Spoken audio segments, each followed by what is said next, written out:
Hello, and welcome to our daily spiritual practice, a moment of contemplation and affirmative thought, a devotional practice to the living spirit, the presence that lives within us.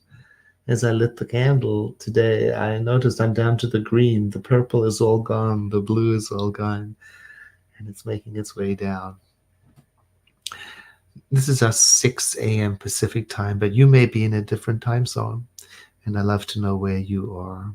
We are using 365 Science of Mind, a year of daily wisdom from Ernest Holmes, the founder of our movement, Centers for Spiritual Living. And today's reading, 22nd of July.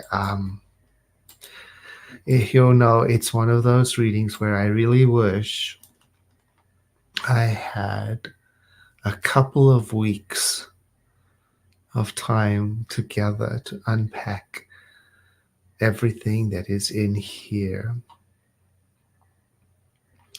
I understand that there are many people who join us in our practice who are from different faith traditions.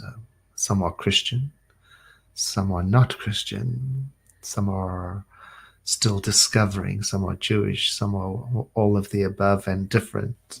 And so I try to represent the ideas in a universal way that can be applicable to all or no faith tradition, because we at Centers for Spiritual Living, we have no conversion mission. There isn't only one way to believe.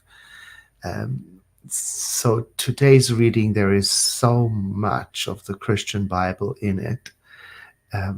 It's like Dr. Holmes made a chopped salad of Christian ideas.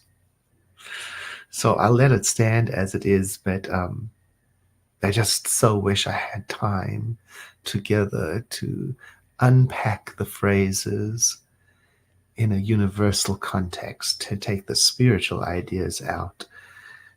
And maybe you do that on your own. Maybe I'm being too not giving you the benefit of the doubt that you can do that for yourself, just like I do for myself. It is titled, I Partake of the Nature of the Living Spirit. And it has a quote from the Jewish Testament, Job 33. Wow, what a book.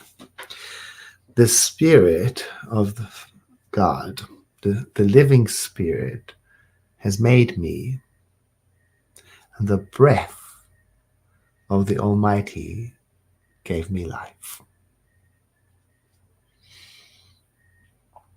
Now, Dr. Holmes, writing from his conviction, no one can doubt that the living Spirit is perfect. And Jesus of Nazareth said, be ye therefore perfect, even as your Father which is in heaven is perfect. We would say, be ye perfect, even as your Creator, which is in the spiritual realm, is perfect. And Jesus had already located heaven within. He said heaven is within. So that spiritual realm of our Creator is within.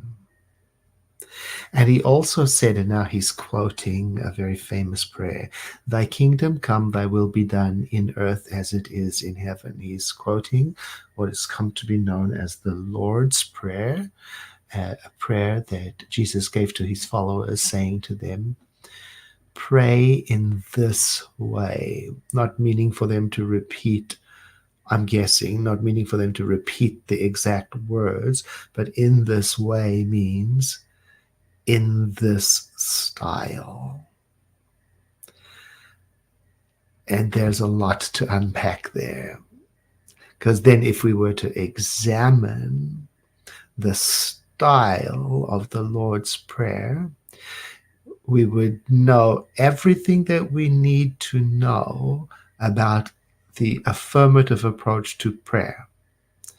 Because the Lord's Prayer has in it the formula for right understanding of communion with the divine.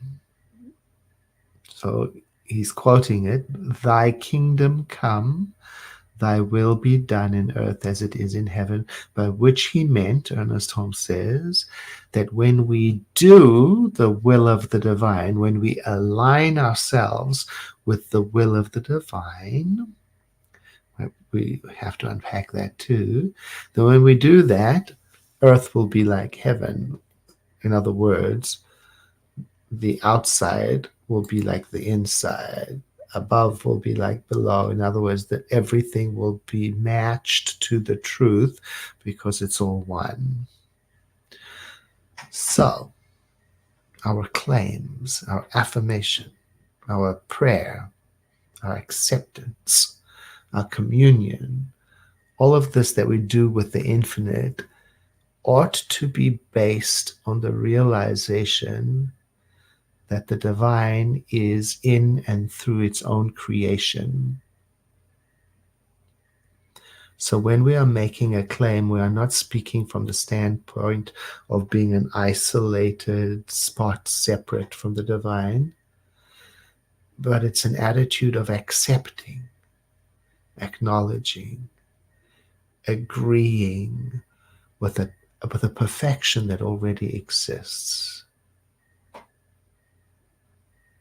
And here it is. You and I had nothing to do with the creation of this perfection. We didn't think it up. We didn't plan it out. We didn't cause it to be. And this is something to celebrate. Because the human mind is the human mind, limited to what human is. So, when we are praying, we are identifying with the living spirit, which is broader, deeper, vaster. And so we say to ourselves, I realize that the living spirit is all that there is, and that it is perfect, and that it is right where I am. And I gratefully acknowledge and accept my place in the spiritual scheme of things. I see and know myself as the living spirit must see and know me. And I boldly claim and accept the perfection of the spiritual realm as my own lived experience. There can be nothing separate from the divine. I am one with it. I am one in it. I am one of it. It flows through me, and it is my life. I am rooted in its completion, in its wholeness. The living spirit is my life, and my life is the living spirit. There's nothing else. Therefore, today, as I move about the world, anything that suggests something else, I put it behind me. I deny that it can have any power over me. I separate myself from any of my thoughts that wish to lead me astray.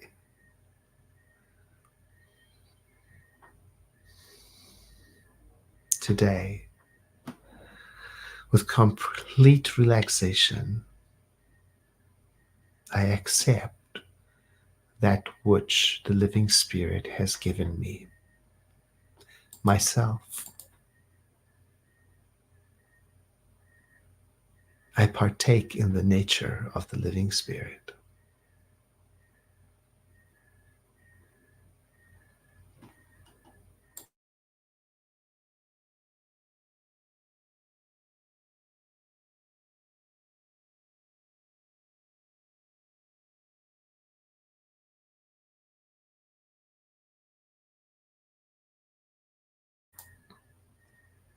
And so it is.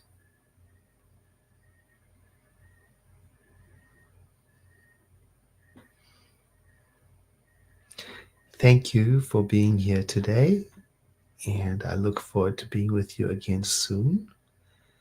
Have a blessed day,